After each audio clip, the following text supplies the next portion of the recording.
Big thanks to Red Art Games for the review code. I'm Dan and this is Skautfold Into the Fray on the Nintendo Switch. Skautfold is an energetic 2D top-down shooter that continues the unique Skautfold saga.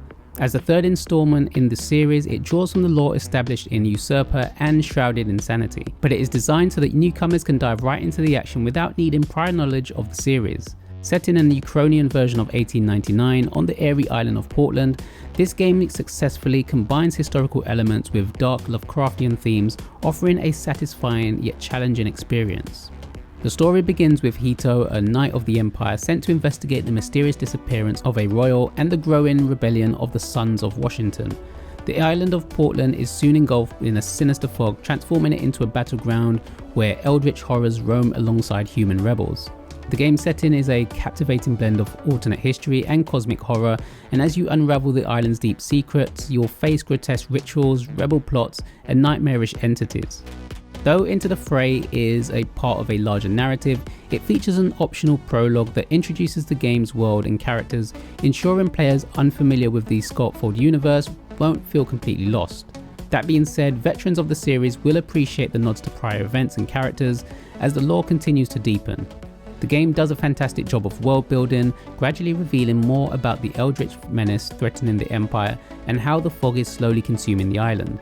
Into the Fray is an action-packed top-down shooter with a strong emphasis on frenetic combat, environmental interaction and strategic use of a diverse arsenal. From hand cannons to the ever-satisfying triple-barrel shotgun, players will have no shortage of firepower to fend off enemies. However, Into the Fray also lets you use the environments to your advantage, which features like setting oil barrels ablaze or kicking objects and enemies into traps, adding a layer of creativity to combat. The game's fast-paced action encourages tactical thinking, especially as you navigate the island's varied levels. These include decrepit streets, dark caves and labyrinthine underground tunnels, each crawling with enemies and hidden dangers. It feels somewhat arcade-like in design, tossing waves of enemies at the player, requiring quick reflexes, sharp aim and strategic dodging to survive. While combat is central, there's more depth here than just shooting your way to victory.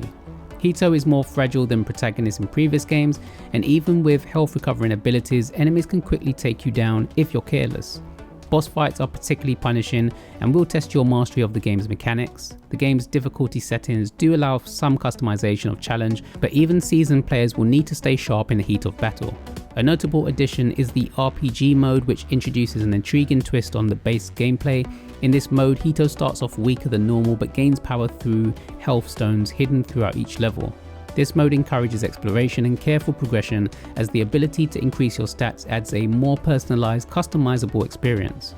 However, the game's lack of backtracking means that once you miss a stone, it's gone for good.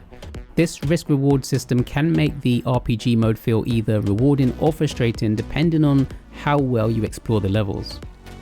Visually, Skautfold Into the Fray continues the series tradition of pixel art, delivering darkly beautiful environments and character designs. The persistent gore and debris are not just cosmetic but serve to immerse the player in the chaotic battle. Whether it's the bodies of enemies littering the streets or the shattered remnants of a door you kick down, the environmental destruction adds a visceral satisfaction to the gameplay. The atmosphere is further enhanced by a fittingly eerie soundtrack. Ambient music fills quieter moments, while the pulse-pounding combat tracks evoke the same energy you might find in a Doom game. The audio complements the action perfectly, shifting between haunting, atmospheric melodies and intense combat beats as you wade through hordes of enemies. Exploration is another key component of Into the Fray. The game's world map gives you the freedom to choose missions and navigate between areas. Along the way, you might even get ambushed, adding an element of unpredictability. While the game is largely linear, there are optional levels to explore, including a sprawling secret gauntlet filled with hidden rooms and bizarre weapons. These hidden areas reward the player with secrets and strange items that further enrich the experience. The game also offers collectible hats and masks scattered across the levels, adding a touch of personalization to your character. However, the inability to revisit levels after completing can make collectible hunting a bit of a missed opportunity for completionists. If you're the type of player who enjoys uncovering every secret, this limitation might be a bit frustrating, especially when it comes to discovering the game's cute pug collectibles. Skautfold Into the Fray successfully expands on the Skautfold saga with its intense combat, atmospheric world and engaging story. While the game may be more focused on action than its predecessor, it doesn't skimp on the dark, Lovecraftian horror elements that fans of the series have come to love. The combat is fluid and satisfying, with plenty of options for players to experiment with, different weapons and environmental traps. That said, the game's difficulty and the inability to backtrack might be a barrier for some players, particularly those who enjoy thorough exploration. Still, for those looking for a fast-paced shooter set in a beautifully grim world, Into the Fray is a must-play, offering both challenge and a deepening of the Skautfold universe. Skautfold Into the Fray is out now on the Nintendo eShop, priced at $13.49 in the UK and $14.99 in the US. Hope you enjoyed the review. Thanks to you all for watching, and until next time.